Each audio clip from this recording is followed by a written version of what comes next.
दुष्यंत और शकुंतला, एक राजा और ऋषिकन्या की प्रेम कथा।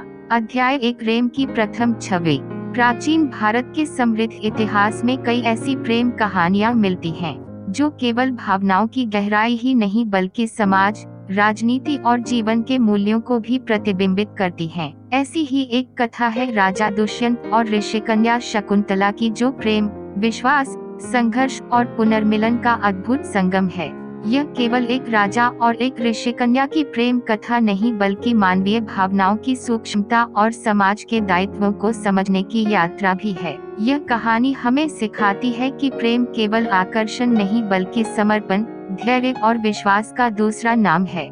हस्तिनापुर के प्रतापी सम्राट पुरुवंशी राजा दुष्यंत अपने पराक्रम और न्यायप्रियता के लिए प्रसिद्ध थे। वे केवल एक योद्धा ही नहीं बल्कि एक संवेदनशील हृदय वाले राजा थे, जिनका हृदय सच्चे प्रेम की तलाश में था। उनका जीवन युद्धों और राजकाज में व्यस्त रहता था, लेकिन कहीं न कहीं वे एक ऐसा प्रेम चाहते थे जो न केवल उन्हें स्नेह दे बल्कि उनके हृदय को भी समझे। इस बीच नियति ने उनके लिए कुछ अलग ही योजना बनाई थी।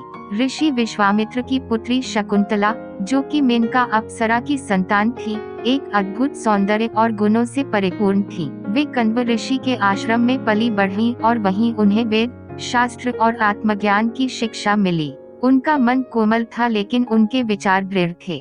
वे केवल सौंदर्य की देवी नहीं बल्कि एक निडर और आत्मनिर्भर स्त्री भी थीं, जिनकी अपनी अलग पहचान थी। एक दिन राजा दुष्यंत शिकार के दौरान अपने सैन्य दल से अलग हो गए। भटकते भटकते वे एक घने जंगल में पहुंचे, जहां उन्होंने एक आश्रम देखा। वहां का शांत वातावरण और प्रकृति की सुंदरता देखकर उनका मन प्रसन्न हो गया और वे थोड़ी देर विश्राम करने के लिए रुके। यहीं उनकी भेंट शकुंतला से हुई। अध्याय 2, रेम का अंकुर।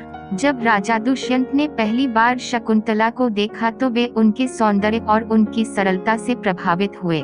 शकुंतला ने भी पहली बार किसी ऐसे पुरुष को देखा था जो केवल एक योद्धा ही नहीं बल्कि एक भावुक हृदय का स्वामी भी था। उनकी आंखों में एक अलग ही चमक थी जो शकुंतला को भीतर तक छू गई। दोनों के बीच पहली बार दृष्टि मिली तो ऐसा लगा जैसे समय ठहर गया हो। दोनों ही एक दूसरे को अपलक निहारते रहे और मानो प्रकृति भी इस पवित्र मिलन का साक्षी बन रही हो। शकुंतला की सादगी और निश्चलता ने राजा के हृदय को मोह लिया। दुष्यंत ने अपने मन की बात कहने का साहस किया और विनम्रता से बोले, राजकुमारी शकुंतला, मैं आपके सौंदर्य से नहीं बल्कि आपके विचारों से प्रभावित हूँ। आपके मन की पवित्रता और स्नेह भावना ने मेरे हृदय को छू लिया है। क्या आप मेरे साथ जीवन का हर सुख दुख साझा करेंगी? शकुंतला, जो स्वयं भी राजा के प्रति आकर्षित हो चुकी थी, थोड़ी संकोच में पड़ गई। उन्होंने कहा, राजन, मैं आपके प्रति आदर और सम्मान रखती हूँ, लेकिन मैं एक ऋषिकन्या हूँ। मैंने केवल आश्रम में ही जीवन जिया है और मुझे बाहरी संसार की अधिक जानकारी नहीं है। क्या आप सच में मेरे साथ विवाह करना चाहते हैं?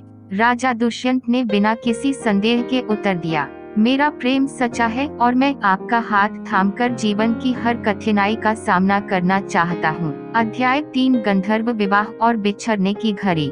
राजा दुष्यंत और शकुंतला ने गंधर्व विवाह किया, जो प्रेम पर आधारित एक पवित्र बंधन था। इस विवाह में किसी समाज की अनुमति नहीं ली जाती थी बल्कि यह दो आत्माओं का आपसी स्वीकृति से बना संबंध था। उन्होंने एक दूसरे को वचन दिया कि चाहे जो भी परिस्थितियां आए वे हमेशा एक दूसरे का साथ देंगे।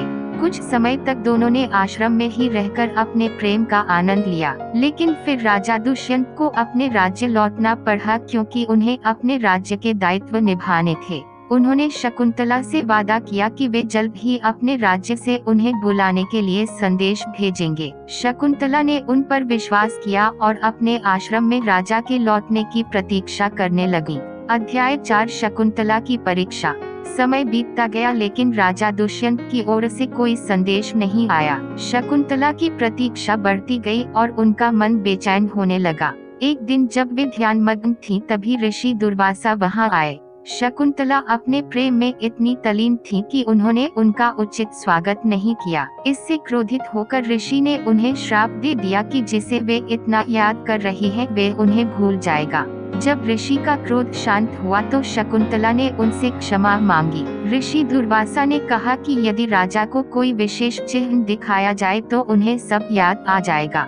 शकुंतला गर्भवती थी और अब उन्होंने स्वयं ही राजा दुष्यंत के पास जाने का निश्चय किया। अध्याय 5 प्रेम की परीक्षा।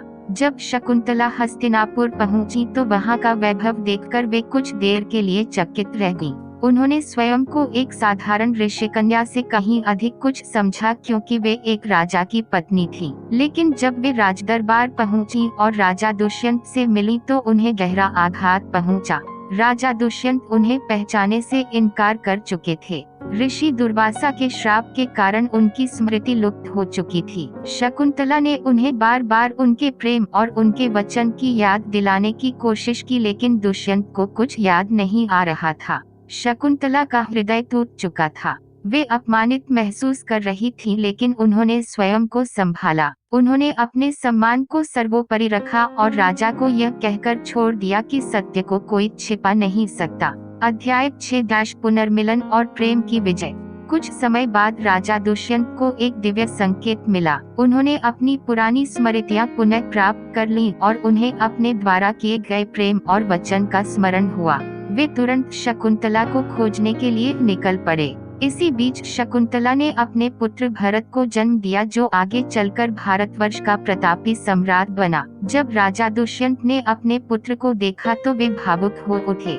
उन्होंने शकुंतला से क्षमा मांगी और अपने परिवार को पुनः अपनाने का वचन दिया।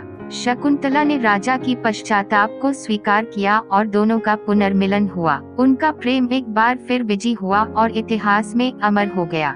अध्याय 7 प्रेम और धैर्य का संदेश। दुष्यंत और शकुंतला की कथा केवल एक प्रेम कहानी नहीं बल्कि जीवन की एक सीख भी है। यह कहानी हमें सिखाती है कि प्रेम केवल भावनाओं का नाम नहीं बल्कि समर्पण, धैर्य और विश्वास का दूसरा रूप है।